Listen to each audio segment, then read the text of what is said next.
आजकल का जो युवा है उसको फैसिलिटीज़ की कमी नहीं है। जैसे प्यारे बच्चों, आज और जो 30 साल पहले का दौर था, 30 to 40 ईयर्स और 50 ईयर्स पुराना दौर था, उसमें जो स्टूडेंट लाइफ होती थी उसमें स्टूडेंट लाइफ के दौरान ही बच्चे को रिस्पॉन्सिबिलिटीज़ होती थी।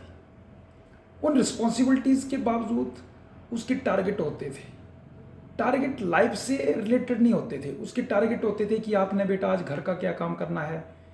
उसको गाइडेंस की कमी थी कि लाइफ में करना क्या है, क्या अचीव करना है, और संसाधनों की कमी होती थी।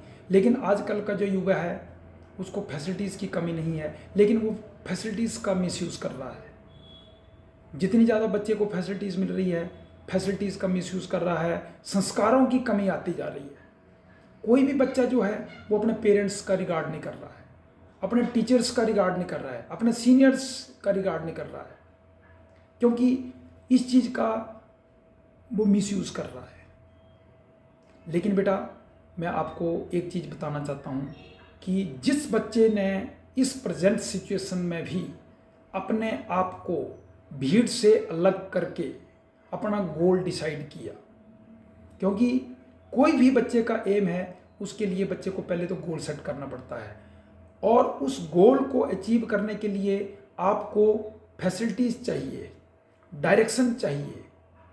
अगर वो फैसिलिटीज़ और डायरेक्शन आपको प्रॉपर मिल रही है, देखो फैसिलिटीज़ आपको पेरेंट्स दे रहे हैं, डायरेक्शन आपको गुरु दे रहा है, और उसके बाद आपने उस एम को हिट करना है कि मैंने यहाँ जाना है। अगर विदाउट गोल आप चल जाते हैं बेटा, तो आप कुछ भी अचीव नहीं कर सकते हैं। जिस बच्चे का सपोज कोई बच्चा एक टारगेट लेके चलता है, 2 महीने का टारगेट लेके चलता है, 4 महीने का टारगेट, छोटे छोटे टारगेट अगर बच्चा रखता है कि मैंने 2 मंथ में ये कोई टेस्ट जो है वो क्लियर करना है, तो उसको 2 मंथ का प्लान बनाना पड़ेगा। लेकिन सबसे बड़ी बात है उसको इम्प्लीमेंट कैसे करना है। अगर उसने उसको इम्प्लीमेंट कर दिया स्टार्टिंग में, तो किसी को भी इम्प्लीमेंट करने के लिए दिक्कत आती है। लेकिन बच्चों, अगर आपने उसको इम्प्लीमेंट कर दिया और उसके अकॉर्डिंग आपने टाइम मैनेजमेंट कर लिया, तो आप 100% सक्सेस हो सकते हैं। इसलिए मैं सिर्फ आपको 2 चीज़ें बताना चाहता हूँ कि लाइफ में अगर आप अपने गोल को अचीव करना चाहते हैं, तो सबसे पहले तो प्लानिंग, टाइम मैनेजमेंट की जो स्किल है वो बहुत ज़बरदस्त है,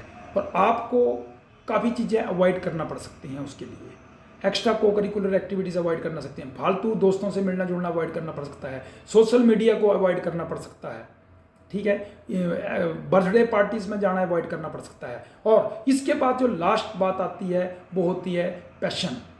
आप में वो पैशन होना चाहिए। पैशन के लिए आपको इंटरेस्ट बनाना पड़ता है। जो भी आपका गोल है उसमें सबसे पहले आपका इंटरेस्ट होना चाहिए। ज़बरदस्ती बेटा कोई चीज़ नहीं करनी है। जिस चीज़ में आपका शौक होता है उसमें पहले इंटरेस्ट बनाओ। इंटरेस्ट बनाने के बाद आप लोग उसमें अपना पूरी पावर झोंक दो। पेरेंट्स आपकी सपोर्ट कर रहे हैं, फ्रेंड सर्कल भी आप वैसा रखो जो आपको उसी ही लेवल का हो, अदरवाइज आप सभी को अवॉइड कर दो। इसलिए आप सभी बच्चों को मेरी रिक्वेस्ट है कि आज के दौर का जो युवा है वो बहुत ही रास्ते से भटक रहा है। उसको पता ही नहीं है कि लाइफ में क्या करना है, क्योंकि पेरेंट्स के पास पैसा इतना ज़्यादा है। कई जगह तो पेरेंट्स खुद ही बच्चों को बोल देते हैं कि बेटा डोंट वरी, हम आपके साथ हैं, हम आपको प्राइवेट में करवा देते हैं। लेकिन बच्चों, पेरेंट्स का पैसा बचाओ, पता नहीं पेरेंट्स ने कितनी मेहनत से कमाया हुआ है। इसलिए मैं लास्ट में आपको बेटा ये बताता हूँ कि आप सभी बच्चे मेहनत करो, गोल डिसाइड करो, डेडिकेटेड होकर तैयारी करो, पैशन से काम करो, इंटरेस्ट से काम करो। जिस काम को करते हैं उसमें शौक़ बनाइए, शौक़ आपका होना चाहिए, तब आपको सक्सेस अचीव होगी। ओके, थैंक यू बेटा। मैं विजय ठाकुर, डायरेक्टर सरस्वती एकेडमी हमीरपुर। हम हर तरह की कोचिंग देते हैं, जेईई मेन की भी, नीट की भी, एनडीए की भी, और आजकल रेगुलर क्लासेस का भी डेमो चल रहे हैं जो इवनिंग बैचेस में स्कूल के बाद आते हैं। ठीक है बेटा, okay, all the best, thank you.